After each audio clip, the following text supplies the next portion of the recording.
गंजाम जिल्लारू आसिछि एक हृदय विदारक खबर। पुरुषोत्तमपुर थाना लड़कापल्ली छकरे घटी एक भयंकर सड़क दुर्घटना। एक यात्रीवाही बस ऑटो को धक्का दे घोषाड़ी नेबारु घटनास्थल में 6 जनक जीवन चली जाइथिबा बेले 6 जन गुरुतर आहत होइथिबा सूचना मिली। तेबे सूचना अनुसार पुरुषोत्तमपुर थाना अंतर्गत लड़कापल्ली छक निकट में एक ऑटो यात्री नहीं जाउथिबा बेले द्रुत गति में आसुथिबा एक बस ऑटो को जोरदार धक्का देथिला। तेबे धक्का एते भयंकर थिला जे बस टी ऑटो को किछि दूर पर्यंत घोषाड़ी नैथिला। फलरे घटनास्थल में 6 जनक मृत्यु घटिथिला। तेबे दुर्घटना रे आहत 6 जनकु स्थानीय लोक और पुलिस उद्धार करी कदला मेडिकल को पठाइथिले। सेठारे प्राथमिक चिकित्सा परे समस्तଙ୍କୁ ब्रह्मपुर बड़ मेडिकल को स्थानांतर करा जायछि।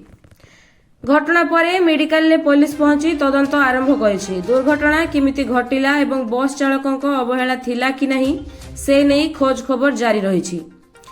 एही मर्मन्तुद घटना परे समग्र अंचल रे शोकर छाया खेली जाइछि।